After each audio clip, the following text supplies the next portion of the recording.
A big installation difference is location. In engine compartment with many and long wires, but in cockpit with few and shorter wires.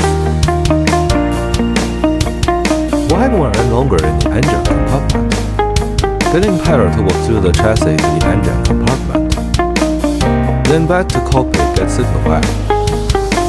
So it needs long wires, but easier installing in cockpit. Straight walk through the chassis and to the cockpit, getting power and signal wire.